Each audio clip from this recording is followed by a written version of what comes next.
नमस्कार, मेरा नाम है अनीश कुमार और आज के इस वीडियो में मैं बात करने वाला हूं जातीय जनगणना जो मोदी सरकार ने अभी अभी लागू किया है उसके बारे में। सबसे आसान भाषा में बताऊंगा कि जातीय जनगणना होती क्या है, जातीय जनगणना लागू करने के लिए मोदी सरकार बार बार पीछे क्यों हट रही थी और बार बार राजद और छोटी छोटी जो ये पार्टियां थी वो क्यों चाह रही थी कि जातीय जनगणना जल्दी से जल्दी बिहार में हो। तो इसके इतिहास के बारे में थोड़ा सा बात कर लेते हैं कि लालू प्रसाद यादव की अध्यक्षता में इसे पहली बार संसद में उठाया गया था और उठाने का कारण भी यही था कि उस समय भी लालू प्रसाद यादव का कहना यही था कि हमें पता करना है कि बिहार में कौन सी जाति कितनी है। अब उस समय 2001 में वाजपेयी जी की सरकार ने इसे पूरी तरीके से मुकम्मल नहीं होने दिया और कहा कि नहीं, ऐसा कुछ नहीं होगा।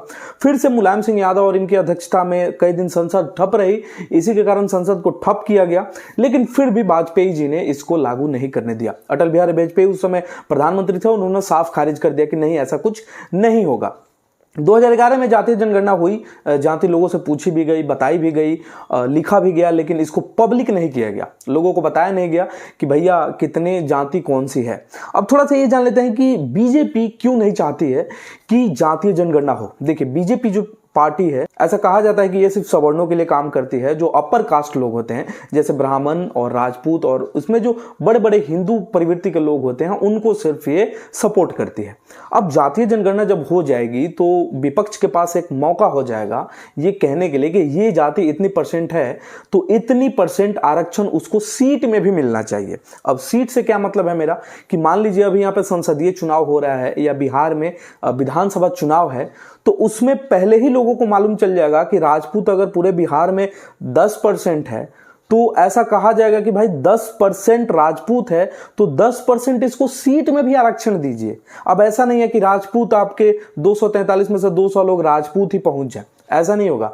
अब जातीय जनगणना जब हो जाएगी तो यह भी पता चलेगा कि पासी समाज कितना है, पासवान समाज कितना है, चमार कितना है, ब्राह्मण कितने हैं और कायस्थ कितने हैं, भूमिहार कितने हैं, ये सब कुछ आपको मालूम चल जाएगा।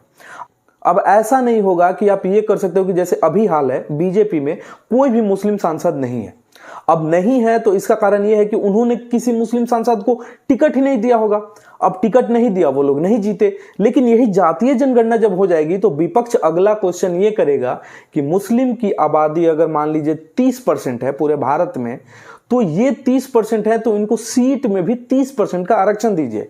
फिर भाजपा जैसी पार्टी का ये मजबूरी बन जाएगा कि उनको 30% मुस्लिमों को सीट आवंटित करने होंगे, मजबूरी में ही सही लेकिन करने होंगे। अब सोचिए कि भाजपा का अगले चुनाव में करीब करीब 30% लोग मुस्लिम जाति से संसद बन सकते हैं। तो इसलिए भाजपा नहीं चाहती थी कि ये जातीय जनगणना हो। कल तक भाजपा इसके कई सारी खामियां बता रही थी, बटेंगे तो कटेंगे, ये कई जगह पे नारा हमको देखने को मिला।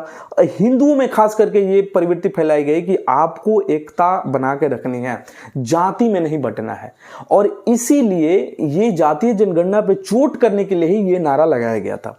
अब चूंकि बिहार में चुनाव है और ये बिहार का मुद्दा है, बिहार की जो अपोजिशन, मेन अपोजिशन पार्टी है, जो सबसे बड़ी पार्टी है बिहार की, जिसके पास सबसे ज्यादा विधायक हैं अभी, वो है राजद। और राजद के पास सबसे ज्यादा विधायक होने के कारण यहां पे इनका एक मुद्दा जो 2001 के समय निलंबित कर दिया गया था, फिर से उन्होंने उठा दिया था। तेजस्वी यादव की अगुवाई में वो मुद्दा फिर से उठा दिया गया।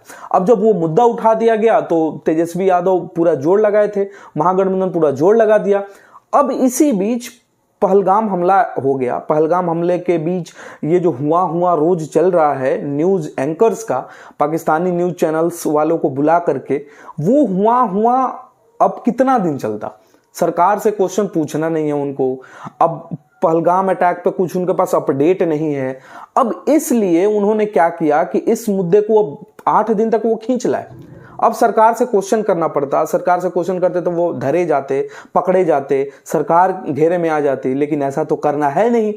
तो अब इसी बीच में मोदी सरकार ने ये नया खेल कर दिया कि कुछ 10% ही सही, कुछ हिस्सा लोगों के मन से वो पहलगाम वाला निकले। क्योंकि अब मेरे को नहीं लगता कि 10 दिन बाद मोदी सरकार कुछ पाकिस्तान पे करने वाली है। अगर करती है तो ये बड़ी गर्व की बात होगी। एज ए इंडियन मैं बहुत खुश होऊंगा और पाकिस्तान को सबक सिखाना हर भारतीय के खून में अभी यही चल रहा है और होना भी चाहिए। एज एन इंडियन आपका खून उबलना चाहिए और उबल भी रहा है। लेकिन सबसे बड़ी बात अभी जनगणना पे करते हैं, तो इसलिए भारतीय जनता पार्टी जनगणना नहीं करना चाहती थी और मजबूरी में वो जनगणना वाली जो ये फैसले हैं उनको कायम किया है। अब थोड़ा सा जान लेते हैं कि जातीय जनगणना जब होगी तो क्या चेंज होगा आपके लाइफ में। तो आपके लाइफ में देखिए कोई चेंज नहीं होगा। हर 10 साल पे ये नियम है, भारत सरकार के द्वारा कोई भी जनगणना करानी चाहिए। अब यहाँ पे जातीय जनगणना से मतलब ये है कि एक कॉलम, मान लीजिए अभी तक आपसे क्या पूछा जाता था, नाम, पता, पापा का नाम, आपका एड्रेस, क्या करते हैं, कितना कमाते हैं, ये सारी चीजें अभी पूछी जाती थी।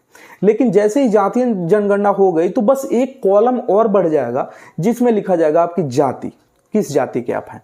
इससे ज्यादा आपसे कुछ नहीं पूछा जाएगा। अब ये चीज थोड़ा सा डिजिटल हो गया तो वो लोग जो आएंगे वो मोबाइल लेकर आ सकते हैं, टैब लेकर आ सकते हैं या लैपटॉप लेकर आ सकते हैं। लेकिन इसके पहले जो चीजें 2011 के पहले जिन्होंने जनगणना देखी होगी उनको पता है कि जनगणना पहले एक पेन और पेपर लेकर के होती थी और खुद से वो लोग स्केल से अलग अलग टेबल्स बना करके वो जनगणना करते थे। तो वो भी एक समय था, अभी भी एक समय है। और हमने पूरा जान लिया कि भाजपा जनगणना, ये जातीय जनगणना क्यों नहीं कराने देना चाहती थी, विपक्ष इसको क्यों लेके बरसा हुआ था, और बिहार चुनाव एक ऐसा मुद्दा है जिसके कारण भाजपा को ये जातीय जनगणना लागू करना पड़ा है। अगर ऐसे वीडियोस और देखना चाहते हैं तो प्लीज इस चैनल को सब्सक्राइब कर लें, और अगर फेसबुक पे देख रहे हैं तो फेसबुक पे फॉलो बटन दबा लें। मिलते हैं अगले वीडियो में, तब तक के लिए इजाजत दीजिए।